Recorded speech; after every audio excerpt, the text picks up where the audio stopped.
انسانیت کی جانب بھی کیسا سفر ہے جاری، حیوانیت پھر بھی جھانکی نہیں ہماری۔ وقت کے حکمران سے کوئی جا کے پوچھے، وقت کے حکمران سے کوئی جا کے پوچھے، اس دیش میں تمہارے خوبصورت کے نہیں ہے۔ اس سبھا میں موجود سبھا کے صدر قاسمی صاحب، جنرل صاحب اور آدرنیہ سمانت منچ، مجھے بڑی خوشی ہے کہ میں آج اس دھرم سنسد میں موجود ہوں جو دیش کے اندر محبت کا پیغام دینا چاہتی ہے۔ ایک دھرم سنسد دیش کے اندر نفرت کا پیغام دے رہی ہے، سماج کو بانٹ رہی ہے، اور سماج وہاں چلا گیا ہے جہاں ریپسٹ کو، بلاکاریوں کو سمانت کیا جاتا ہے، بلاکاریوں کو بچانے کی کوشش کی جاتی ہے، جہاں معاوضے کے ملزموں کو کلیم کیا جاتا ہے۔ یہ دیش اور یہ سماج کہاں جا رہا ہے، کس ڈائریکشن میں ہم جا رہے ہیں، کس سمت میں ہم جا رہے ہیں؟ ہم دیش کے اندر، ہم دنیا کے اندر انسانیت کے علم بردار ہیں۔ یہ دیش ہے گوتم بدھ کا، یہ دیش ہے مہاویر جین کا، یہ دیش ہے گرو نانک کا، اس دیش میں ووھتا ہے، اس دیش کے اندر ایکسپریمنٹ ہوا، خدا کی تلاش ہوئی اور مختلف دھرم یہاں پیدا ہوتے رہے۔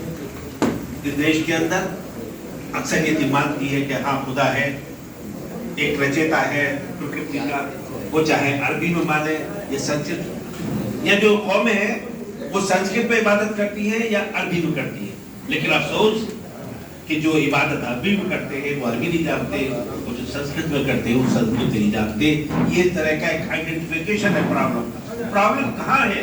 ہمیں آئیڈینٹیفائی کرنا ہوگا، پھر سوچنا ہوگا اس سنسد کو آگے کیا کرنا ہے۔ خالی بات اس پریس کلب کے اندر ختم ہو جائے بات نہیں۔ اس دیش میں جو میں نے اسٹڈی کرا، جو میں نے پازیٹیو تلاش کری، جو سمجھنے کی کوشش کی، میں نے یہ دیکھا کہ اس ہندوستان کے اندر سب سے بڑا مذہب سناتن دھرم ہندوازم، اس کی خوبی یہ ہے کہ اگر کوئی مسلمان بھائی اپنے گھر پہ جا کے ہندو بھائی کے نماز پڑھنی ہے تو ہمارا ہندو بھائی سب سے صاف کپڑا تلاش کر کے کہیں یہاں نماز پڑھنی ہے۔ یہ ہے ہندوازم کی وشیشتا۔ لیکن جب میری نظر اسلام پہ جاتی ہے تو میں دیکھتا ہوں کہ برابری، غلام اور مالک سب برابر، سب ساتھ نماز پڑھیں گے، ساتھ کھانا کھائیں گے، بول رہے۔ لیکن جب میری نظر کرسچینٹی پہ جاتی ہے تو میں یہ پاتا ہوں کہ سروس آف ہیومینٹی، انسانیت کی خدمت کرو، کیا مذہب ہے یہ مت دیکھو۔ اور نرسنگ کرسچینٹی کی دین ہے دنیا میں، جو آج نرسنگ ایسوسیشن دنیا میں ہے اس کی دین ہے صرف کرسچینٹی، اس کا ہمیں کریڈٹ ہے۔ لیکن جب ہم دیکھتے ہیں اپنے سکھ بھائیوں کی طرف، سکھزم کی طرف، تو میں پاتا ہوں کہ صاحب گردوارہ جو چاہے آئے وہ جو چاہے کھائے، اس سے نہ مذہب پوچھیں گے، مہینوں کھائے، کتنے دن کھائے۔ مجھے گردوارے کی اہمیت کب ہوئی؟ جب میں نے 1992 میں پڑھا کہ برٹش سرکار نے وہاں انڈین ڈاکٹرز کی ڈگری کو فارفیٹ کر دیا، اور لوگ ہندوستانی ڈاکٹر یہ پریکٹس نہیں کر سکتے۔ مہینوں ڈاکٹر سب نکال دیے گئے، سب بے روزگار ہو گئے۔ انڈین گورنمنٹ نے انٹرفیئر کیا اور 6-7 مہینے کے پروسیس میں پھر برٹش سرکار کو ڈاکٹروں کے ری اپلائی کرنا پڑا۔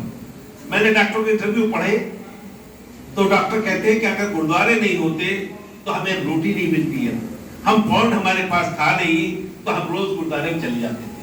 مجھے میں تب سے گردوارے کی عظمت کرتا ہوں، اور اس گردوارے نے سیریا ہو، روہنگیا ہو، ہندوستان کے اندر شاہین باغ ہو، ہر جگہ گردوارہ موجود۔ یہ کیسا پیغام دیا اس دور میں، سکھزم نے جو مثال چھوڑی ہے اور جو لوگوں کو امپرنٹ کیا، میں سمجھتا ہوں کہ بہت بڑا انسانیت کا پیغام دیا ہے۔ میں پروگرام میں تھا، جماعت اسلامی والوں نے عید ملن کیا تھا، مجھ سے بولے کہ ارے بھائی نقوی صاحب بتائیے، کچھ رائے دیجیے، کچھ آؤٹ آف باکس بات ہو کہ اس سماج میں سنکٹ سے کیسے ابھرا جائے، کیسے کاؤنٹر کریں ہم اس نفرت کو۔ اسی وقت میرے دماغ میں آیا، میں نے کہا میرا ایک مشورہ ہے۔ بولے کیا؟ میں نے کہا مانیں گے اگر آپ جماعت اسلامی کا نام بدل کے جماعت انسانی کر دیجیے، اس کا کینوس وائڈر ہو جائے گا، سارے لوگ اٹریکٹ ہوں گے کیونکہ آپ انسانی سے خدمت کر رہے ہیں۔ الٹیمیٹلی دھرم کا کام ہے آدمی کو انسان بنانا۔ آدمی پیدا ہوتا ہے، وہ انسان کے جو سفر ہے وہ چاہے ہندوازم ہو، کرسچینٹی ہو، اس کے انسان بنانے۔ وہ انسان پھر کیسے مقابلہ کرے گا، یہ سماج میں اس کے لیے اور دوسرے روم ہے۔ کاش نفرت کی دیوار گرا دے کوئی، کاش نفرت کی یہ دیوار گرا دے کوئی، ہم دوست ہیں دشمن نہیں بتا دے کوئی. ہم نے ہر سب محبت کا پیغام دیا, ہم نے ہر سب محبت کا پیغام دیا. عمارت تاج کی جا کر دکھا دے کوئی, عمارت تاج کی جا کر دکھا دے کوئی. زنجیر غلامی کی مل کر توڑی ہم نے, زنجیر غلامی کی مل کر توڑی ہم نے. تاریخ کی اوراقوں کو پڑھا دے کوئی, تاریخ کی اوراقوں کو پڑھا دے کوئی. یہ ظلم و ستم آخر کب تک چلتا رہے گا, یہ ظلم آخر کب تک چلتا رہے گا. مزدور و کمزور کی آواز کو اٹھا دے کوئی. اس ملک کے اندر جو پرابلم ہے وہ یہ ہے کہ ہندوستان کے کیپٹلسٹ پونجیباد دھرم کا سہارا لے کر, دھارمک انماد پھیلا کر اپنے کاروبار کو آگے بڑھا رہے ہیں. اس چیز کو سمجھنا ہوگا, یہ پولیٹیکل ٹول ہے, سارے چینل ان کے ہیں. آپ کی آواز تو ایک پریس کلب کے اندر یہی ختم ہو جائے گی. وہ آواز کو جانے نہیں دیں گے, سماج کے اندر پھیلنے نہیں دیں گے. دوسری بات جو میں کہنا چاہوں گا, بہت شارٹ میں ہمیں صرف سلوشن تلاش کرنا ہے اور یہ سوچنا ہے یہ دھرم سلسلت کہ ہم کیا ایسا کریں. کچھ دن پہلے لو جہاد اور یہ سب باتیں آپ سب جانتے ہیں سماج میں چل رہی ہیں, میں کھل کے بات کرنی چاہیے. میں سوچ رہا تھا کہ ایک دن میں چائے کھانے میں چائے پی رہا تھا تو آخر یہ کیا ہوگا, کیسے ہم اس ملک میں رہیں گے. میں گھر میں پہنچا, میں نے چائے کی پیالی شروع کری, قلم اٹھایا تو کچھ الفاظ, کچھ چھوٹی سی کویتا ہو گئی, وہ میں آپ سے شیئر کرنا چاہوں گا. مجھے لگتا ہے کہ ہندوستان کے ہندو مسلمانوں کو ایک دوسرے کے تیوہار منانے چاہیے, تب شاید سرپرستہ ہو سکتی ہے. اسی پیغام کو اور سماج کے اندر جو کمیاں ہیں ان کے بارے میں کچھ تھوڑا سا میرا آبزرویشن ہے, میں چاہوں گا آپ سے شیئر کرنا. عرض کیا ہے, دیش کو دے دو ایسی سیٹ, گھر گھر ہولی گھر گھر. دیش کو دے دو ایسی سیٹ, گھر گھر ہولی گھر گھر. مذہب کے جھگڑے چھوڑو یارو, پیار کے رشتے جوڑو. مذہب کے جھگڑے چھوڑو یارو, پیار کے رشتے جوڑو. رابط کی شکتی کو توڑو, دیش کو نئی ڈگر میں پڑھو. دیش کو دے دو ایسی سیٹ. رام کی لیلا خوب بناؤ, پریم بھاو کے گیت سناؤ. دیش میں ہوتے ہیں روز چناؤ, اچھے لیڈر چن کے لاؤ. دیش کو دے دو ایسی سیٹ. توڑ دو اب نفرت کا گھیرا, توڑ دو نفرت کا گھیرا. سورج لائے نیا سویرا, رہ جائے گا بس خالی ڈیرا. نہ کچھ تیرا نہ کچھ میرا. دیش کو دے دو ایسی سیٹ.